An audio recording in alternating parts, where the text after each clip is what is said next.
You know, so often when I start planning for these shows, I try really hard to bring you real world experiences, the realistic views that other companies are experiencing, and giving you an opportunity to learn from them.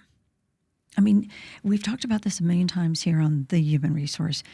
I'm trying to give you the tools to learn from others, me included, so that you don't have to take the bumps and bruises that the rest of us have experienced. And I've got a really interesting one here, but it's going to lead to a bigger topic that we've been alluding to over and over again here this past year in 2024. So let's start out with the case. The case was OSHA.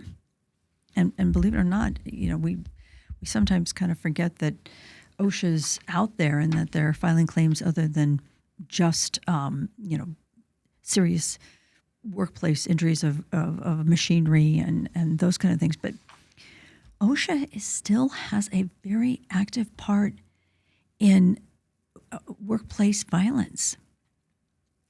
And this is where I keep reminding all of you that OSHA actually, remember, they have the general duty clause.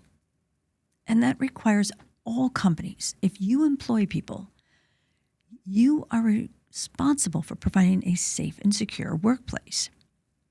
And that means in every aspect. So you don't have to be unionized. You don't have to be in construction or in a manufacturing setting. If you employ people, you need to know the general duty clause. And this company did not. This was a case of OSHA filing a claim against the Circles of Care. Now, this is a kind of a healthcare type, nursing home type facility. And they filed the claim they fought the claim because an individual actually got injured on the job after the company had already been cited twice for similar situations. OSHA found that Circles of Care could have reviewed and updated their existing workplace violence policies and implemented a comprehensive workplace prevention program, but they didn't. And the individual was actually attacked by a patient in a situation that could have easily been prevented. Now, overall, the case ended up settling for over $101,000. But we've talked about this over and over again. How many times do things happen and we don't learn from them? We don't have that last minute meeting to say, okay, what just happened? What should have happened? What could have happened? What should we do moving forward? And if you're following the podcast, I did a podcast on just those questions. But what I thought when I was reading this particular case was that I started thinking, oh my gosh, here we go again. We've got a company that doesn't want to face or deal with the circumstances at hand and let something go and let something continue. And the results ended up in this huge fine of $101,000. But as you have heard on the show a million times, this does not include attorney's fees. And right now in this time period, attorneys are making anywhere from $400 to $1,000 an hour, depending on their expertise, depending on the complexity of the claim and the cases they're working on. But when you're talking weeks worth of work to represent you and your company, how much do you think that's going to cost? The attorney's fees alone can well exceed the fines that you're going to settle with a particular employee. So I wanted to go back over my favorite word this year in regards to who are you enabling? What are you enabling? Because this is a very valid question and a very valid point you need to really take a look at, because here we are at the end of the year, 2025. This is a great time for you to clean slate, look at your teams and go, you know what? we need to identify what we've been enabling, and we need to identify what we need to address. I just talked to a business owner the other day, and he said, I don't know, there seems to be so much we have to work on, so much we have to do, and it just doesn't seem to end. And I said, well, then don't expect it to end. But do expect some closure on the things that you can put behind you. What things can we deal with that we haven't been dealing with? So here's some questions. I have to give an individual credit for this, because she and I sat down and started talking about the things that are going on in her company.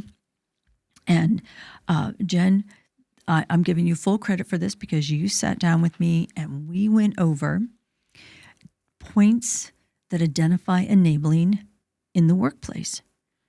So again, this is a checklist you can ask for. Reach out to me. I'll be more than happy to send this to you. But here's question 1. What are you avoiding when confronting a problem? Are you avoiding just point blank going directly after a problem? And it doesn't matter what the problem is.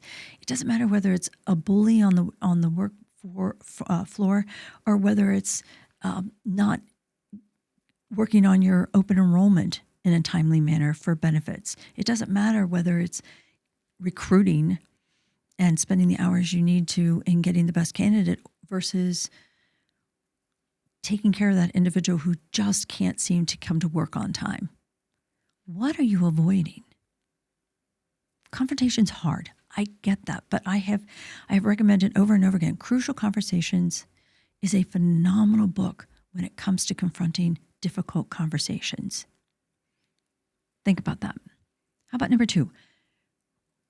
Who or what are you allowing to be covered up of someone's actions? Think about your supervisors. Are there individuals out there who are making excuses for others because they just don't want to deal with the problem? Oh, that's the way he's always been. Oh, well, she probably just had an issue this morning. Yeah, she's been late all week, but, I'm sure it'll get better next week. That is a blatant enabling tactic. How about number 3? Continuing to employ those people who are problem children. I was talking to a company right before I got here to the station, and he and his HR person looked at me and said, well, but Pandy, we can't come in and just start enforcing all of our policies because they're going to leave us. They know we need them. And my point was, apparently you don't need them enough. If you're allowed them to get away with this kind of stuff, what really do you need then? You're being held hostage. And yes, the workforce is tight. Yes. But again, you can't have a policy that you can't enforce. That's a huge detriment to you. That's a huge risk to you as a company. If you can't enforce your attendance policy, then you need to change that policy. Remember, you're supposed to be holding everyone to particular policies, maybe not all the same policy, but if you're not going to enforce any of your policies and you're just going to let them run and do whatever they want to do because you're afraid of losing them, then pitch the policies. Okay, number 4. Are you neglecting the business risks in employing them and allowing them to just do whatever they want to do? Are you pushing aside, look, I know he's a bully and I know that the employees are afraid to work with him, but gosh, he's been here forever. He's part of the family. You have to understand that if you can't protect the company, if you cannot face the liabilities of what similar things like what this company did with $101,000 plus attorney's fees, you have no business overseeing anyone and being a leader in your company. And I'll tell you that straight to your face. Don't put your employer at risk. Employers, don't allow your team, your leadership, to put you at risk. That money's going to come out of your till, not necessarily out of theirs. In some cases, they may have to pay the price as well. But look at the risks that you're allowing and deal with them. Kind of going along with that, are you acknowledging the toxic environment? I was in a retail facility the other day, and the individuals were talking about how their cashiers aren't always the best customer service people. And they get as many complaints about their call-in center for customer service as they do their actual cashiers. And I thought, well, wait a minute. Now we're not even talking about employee relationships, but what is that doing to your brand? If you've got a toxic environment and people are afraid to call in about a product, or if they're afraid to deal, putting in a complaint or even just making a purchase and doing it in a pleasant way, why would they even come back? Why would they come into your toxic environment? And as much as you want to try to protect and think that no one knows that you've got problems within your company, trust me, your vendors are going to know, your clients are going to know, the families of your employees are going to know, and people talk. There are very few secrets, very, very few secrets. And as Scott Warwick would tell you, if you don't think they're recording you, if you don't think they've got their cameras out, you're fooling yourself. Technology is everywhere, and they are going to use it against you if they get the chance. Next question. How many of you are making excuses? And it kind of goes back up to covering up people's actions. If you're making excuses for employees, well, she's part of the family, and I mean, she's been here since the company opened, and that's just who she is. You're not doing yourself any favors. We have talked about this over and over again in regards to what are the other employees saying when they see a bad employee get away with something. You may be thinking that it's the nice thing to do, but enabling bad behavior is chasing away the good ones. I know you're avoiding confrontation, which is the next question. I know you are. If you've got an enabler in your workforce, you're avoiding the confrontation. And if you're in the process of the confrontation, are there consequences? And that's your last question. Are we exercising consequences when we see an enabler, when we see this kind of activity, this kind of toxic stuff going on that may be putting the company at risk, may not be, but we're headed that way?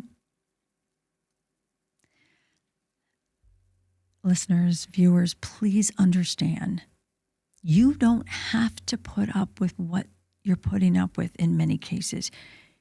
Identifying, addressing, working through, it's not for everyone.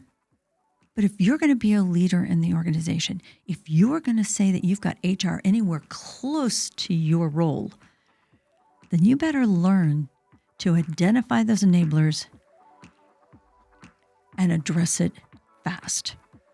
If Circles of Care had changed their policies, if they had worked on the behaviors that were going on in their environment, this individual would not have gotten jumped. She would not have filed a claim with OSHA. She would not have claimed the place to be a violent place to work. And I wouldn't be using them on this show.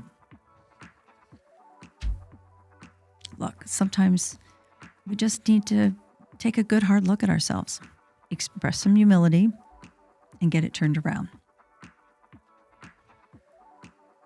Thanks for listening. Hope you liked it. Let us know here at The Human Resource.